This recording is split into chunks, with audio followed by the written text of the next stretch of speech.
Good morning students. आज हम पढ़ रहे हैं आरोह में पद्य खंड में रैदास के पद। कल हमने पढ़ा पद क्रमांक 1, जाति जाति में जाति है से लेकर पिपीलक हवै चुनी खावै तक, जिसमें कवि ने यह बताया है कि किस प्रकार ईश्वर एक ही हैं। हम सभी मनुष्य उसी ईश्वर के बनाए हैं। जाति पाति ऊंच नीच हिंदू मुस्लिम ये जो धर्म और ऊंच नीच का भेदभाव है ये तो मनुष्यों के द्वारा बनाया गया है। इसलिए हमें अपने आप पर घमंड छोड़कर श्रद्धा पूर्वक भक्ति करनी चाहिए। और उदाहरण देते हुए कवि ने बताया कि जिस प्रकार चींटी इतने बड़े संसार में इतनी सारी वस्तुओं में से अपने लिए शक्कर को चुनकर ले जाती है और उसका जीवन चलता है, उसी प्रकार हमें भी संसार की अनेक कठिनाइयों और बुराइयों को छोड़कर अपने जीवन में उत्तम आचरण और भक्ति को लेकर चलना चाहिए, जिससे भक्तिपूर्वक ईश्वर की प्राप्ति होगी और हमारा जीवन सफल होगा। अगला पद्यांश है, प्रभु जी तुम संगति शरण तिहारी, जग जीवन राम मुरारी, गली गली को जल बही आयो, सुरसरी जाय समायो, संगति के प्रताप महातम, नाम गंगोदक पायो, स्वाति बूंद बरसे फनी ऊपर, सोई विज होई लाई, ओही बूंद के मोती निपजय, संगति की अधिकाई, तुम चंदन हम रेंड बापुरे, निकट तुम्हारे आशा, संगति के प्रताप महातम, आवै बास सुबासा, जाति भी ओछी करम भी ओछा, ओछा कसब हमारा, नीचे से प्रभु ऊंच कियो है, कही रैदास विचारा। ये है पद्यांश और आप भी इसी प्रकार मात्राओं विराम चिन्हों का ध्यान रखते हुए उच्चारण करके पढ़ेंगे। इसमें आपको शब्दार्थ पहले बताया गया था। संदर्भ प्रस्तुत काव्य पंक्तियां कौन सी पाठ्य पुस्तक से ली गई है? हमारी पाठ्य पुस्तक आरोह भाग 1 से अवतरित है। इसका शीर्षक क्या है? यह रैदास के पद से अवतरित है और इसके रचनाकार कौन है? संत रैदास जी हैं। प्रसंग प्रस्तुत पद में या प्रस्तुत काव्यांश में, प्रस्तुत काव्य पंक्तियों में कवि ने, कौन है कवि? संत रविदास जी ने ईश्वर की महात्म्य माने ईश्वर की महानता का वर्णन किया है और मनुष्य को यह समझाना चाहा है कि ईश्वर और मनुष्य का किस प्रकार से संबंध है। कवि कहते हैं, प्रभु जी तुम संगति शरण तिहारी। संत रैदास जी कहते हैं कि हे प्रभु मैं तुम्हारी संगत में हूँ, तुम्हारी शरण में हूँ। वे ये बताना चाहते हैं कि ईश्वर की जो भक्ति करते हैं मनुष्य, वे ईश्वर के साथ ही चलते हैं। मैं तुम्हारी संगत में हूँ और तुम्हारे शरण में हूँ। जग जीवन राम मुरारी, जग माने संसार, जीवन हमें इस संसार में जीवन प्रदान करने वाले ईश्वर आप ही हो। कवि कहना चाहते हैं कि गली गली को जल बही आयो, जिस प्रकार गली गली का माने छोटे छोटे जो बहाव होते हैं वह सब जल आकर सुरसरी जाय समायो, समुद्र में आकर समा जाता है। उसी प्रकार संगति के प्रताप महातम, नाम गंगोदक पायो, तुम्हारी संगति के प्रताप से, संगति के प्रभाव से और महत्व से मैं भक्ति रूपी गंगा नदी को प्राप्त करता हूँ। किसको प्राप्त करता हूँ? ईश्वर भक्ति को। और अधिक स्पष्ट करने के लिए उदाहरण देते हुए कवि कहते हैं, स्वाति बूंद बरसे फनी ऊपर, सोई विज होई लाई। स्वाति माने नक्षत्र होता है। जिस प्रकार वर्षा ऋतु में, बसंत ऋतु में आसमान पर अलग अलग बादल होते हैं और नक्षत्र अलग अलग समय में दिखाई पड़ते हैं, ऐसा माना जाता है कि स्वाति नक्षत्र में यदि वर्षा की बूंद बरसे तो सांप के ऊपर पड़े तो जहर बनता है, और केले के पत्ते के ऊपर पड़े तो मोती बनता है। इस प्रकार अलग अलग उसकी संगति का असर होता है। कवि कहते हैं स्वाति नक्षत्र की बूंद यदि सांप के ऊपर बरसे तो वह विष बन जाता है, और यदि सीपी के ऊपर पड़े, सीपी माने हम जिसे छत्तीसगढ़ी में घोंघा कहते हैं, सीपी जो होता है, यदि उस पर पड़े तो वह मोती बन जाता है। अर्थात संगति का व्यापक महत्व है। कवि ने संगति का महत्व बताया है कि स्वाति नक्षत्र में बूंद एक ही है, लेकिन यदि सांप के ऊपर पड़ जाए तो विष बन जाता है, और यदि सीपी के ऊपर पड़े तो क्या बनता है, मोती बन जाता है। अर्थात संगति का विशेष महत्व है। और स्पष्ट करते हुए कवि कहते हैं, तुम चंदन हम रेंड बापुरे, निकट तुम्हारे आशा। अपने आप को तुच्छ मानते हुए, ईश्वर की व्यापकता को मानते हुए कवि कहते हैं, तुम माने आप ईश्वर चंदन के वृक्ष के समान हो। जिस प्रकार चंदन, यदि कहीं पर चंदन का वृक्ष है तो हवाओं में ही उसकी सुगंध होती है, और चंदन के ऊपर यदि सर्प भी लिपटा रहे तो सर्प के विष का असर नहीं होता, बल्कि उसकी ठंडकता के कारण चारों ओर शीतलता रहती है। तो वैसे ही ईश्वर महान है। हम रेंड बापुरे, कवि कहते हैं हम माने हम मनुष्य, रेंड माने बेशरम के पौधे के समान तुच्छ हैं। आप चंदन के वृक्ष के समान महान हो और हम तुच्छ हैं। निकट तुम्हारे आशा, और सभी को ईश्वर के समीप जाने की, तुम्हारे पास आने की इच्छा होती है। संगति के प्रताप महात्म, कवि कहते हैं संगति का प्रताप माने संगति का महत्व बहुत अधिक है।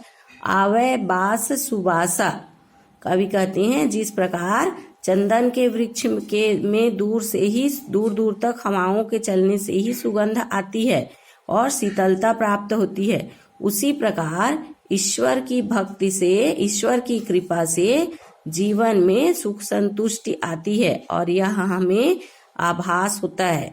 कवि रैदास जी कहते हैं, जाति भी ओछी कर्म भी ओछा, ओछा कसब हमारा। माने ओछी मतलब बहुत तुच्छ, नीचा, जो नीच कर्म के लिए होते हैं, तो अपने आप को मनुष्य को यह मानते हैं कि सब कुछ संसार में ईश्वर का बनाया है, और जो हम कर्म करते हैं वह ईश्वर के इस संसार में तुच्छ है। तो वे कहते हैं जाति भी ओछी, मैं जाति से भी तुच्छ हूँ, माने मनुष्य जाति ही तुच्छ है। हमारे कर्म भी तुच्छ हैं, कर्म भी ओछा माने कर्म भी तुच्छ है, और कसब हमारा माने हमारा कर्म भी छोटा है, काम भी हम बहुत छोटा ही करते हैं। मनुष्य केवल अपने जीवन तक ही सीमित रह जाता है। और कवि कहते हैं, नीचे से प्रभु ऊंच कियो है, कही रैदास विचारा। विचार करते हैं, कवि कहते हैं कि आपने ही हमें नीचे से उठाकर ऊंचा किया है। माने यदि कोई मनुष्य ईश्वर की भक्ति को प्राप्त करता है, समाज में कुछ अच्छे कार्य करता है, तो ही वह महान होता है। ऐसे विचार मन में आ रहे हैं। कही रैदास विचारा, माने मेरे विचार ऐसे हैं, मुझे ऐसा विचार आ रहा है कि ईश्वर भक्ति से ही विचार उच्च होते हैं, प्रभु की कृपा से ही हम उच्चता को प्राप्त करते हैं। अब इसमें पद क्रमांक 2 में प्रसंग है। प्रस्तुत पद्यांश में कवि संत रैदास जी ने ईश्वर की महानता का वर्णन किया है। जीवन में अनेक उदाहरण देते हुए ईश्वर भक्ति की प्रेरणा दी है। और अर्थ है, संत रैदास जी कहते हैं कि हे प्रभु, हे ईश्वर, मैं तुम्हारी संगति में हूँ, तुम्हारे शरण में हूँ। तुम तो इस संसार को जीवन प्रदान करने वाले ईश्वर मुरारी हो। जिस प्रकार छोटे छोटे गली का जल बहकर अंत में समुद्र में मिल जाता है, उसी प्रकार प्रत्येक मनुष्य माने आत्मा परमात्मा में ही समाहित होता है।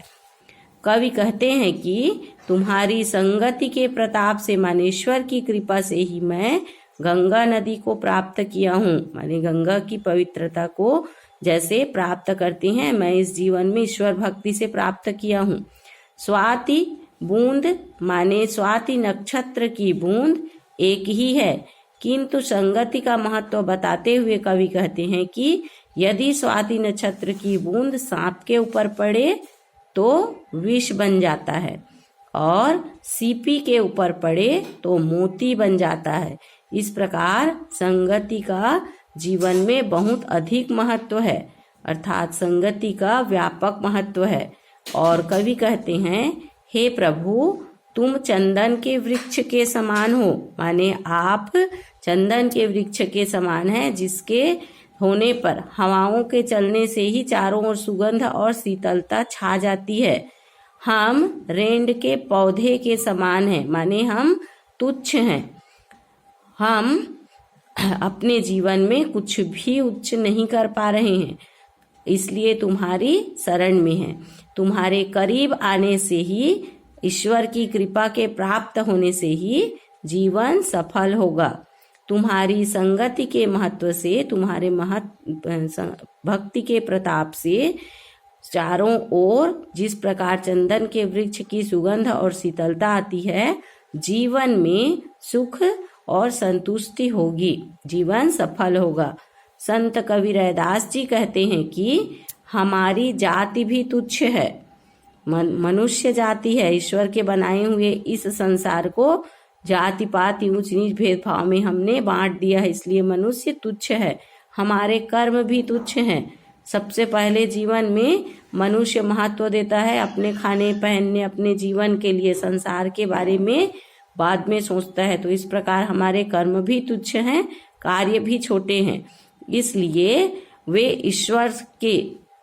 ईश्वर को मानते हुए कहते हैं कि हमें तो आपने ही नीचे से ऊपर उठाया है, नीचे से प्रभु ऊंच कियो है। माने जो कर्म नहीं करके मनुष्य तुच्छ हो जाता है, भक्ति को प्राप्त कर उसे ऊंचाई को प्राप्त होती है। तो वैसे ही आपने ही हमें नीचे से ऊपर उठाया है। कवि रैदास जी कहते हैं कि मेरे मन में ऐसे विचार आ रहे हैं। कौन से विचार? कि ईश्वर महान है और ईश्वर की संगति, ईश्वर की शरण में ही जीवन सफल हो सकता है। यह है अर्थ। अब है इसमें विशेष में भी आपको ध्यान देना है कि कहाँ कहाँ पर कौन कौन सा अलंकार है। ध्यान देंगे कहाँ पर अनुप्रास अलंकार है। जग जीवन, गली गली में अनुप्रास अलंकार है। और इसमें कौन सा रस है? भक्तिपूर्ण रचनाओं में कौन सा रस है? शांत रस है। और कौन सा काव्य गुण है? प्रसाद काव्य गुण है। और क्या बताया गया है? और क्या विशेषता इसमें? संगति का महत्व बताया गया है, ईश्वर की महानता को बताया गया है। ये क्या हुआ? विशेष। इसके बाद है प्रश्नोत्तर। प्रश्नोत्तर में पहला प्रश्न है, हिंदू और मुस्लिम के परस्पर समानता को रैदास कैसे बताते हैं? कैसे बताते हैं? संत कवि रैदास जी कहते हैं कि जिस प्रकार सोना एक ही धातु है जिसका अलग अलग आभूषण बना है, वैसे ही ईश्वर एक ही हैं। हम सब मनुष्य अलग अलग जाति पाति ऊंच नीच जो बनाए हैं वे उसी एक ईश्वर के बनाए हैं। इसलिए हमें इस भेदभाव को छोड़कर ईश्वर की भक्ति में लग जाना चाहिए। जाति और धर्म के भेद से रहित किस प्रकार के मानवीय समानता की कल्पना रैदास जी करते हैं? किस प्रकार की समाज की कल्पना करते हैं? कवि रैदास जी समझाते हुए कहते हैं कि हिंदू और मुसलमान में कोई अंतर नहीं है, क्योंकि दोनों ही ईश्वर के बनाए हुए मनुष्य ही हैं। और वे उदाहरण दे रहे हैं कि दोनों में एक ही समान रक्त बहता है, सभी का रक्त एक समान है, किसी में कोई अवगुण नहीं है। जाति पाति का भेदभाव तो मनुष्य ने ही बनाया है। इस प्रकार कवि मानवीय समाज की कल्पना करते हैं जिसमें इस प्रकार का भेदभाव न हो, केवल ईश्वर भक्ति हो, और वह भी यह मानकर कि इस संसार को बनाने वाला माने ईश्वर एक ही है।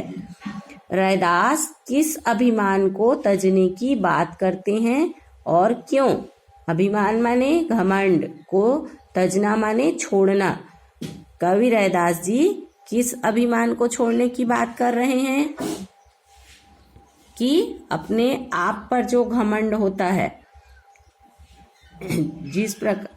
जिस प्रकार मनुष्य पूरा जीवन छोटे छोटे चीजों में लगा देता है, तो कवि कहते हैं कि जिस प्रकार चींटी शक्कर को चुनकर सभी चीजों को छोड़ देती है, वैसे ही हम इस संसार में ईश्वर भक्ति को अपनाएं।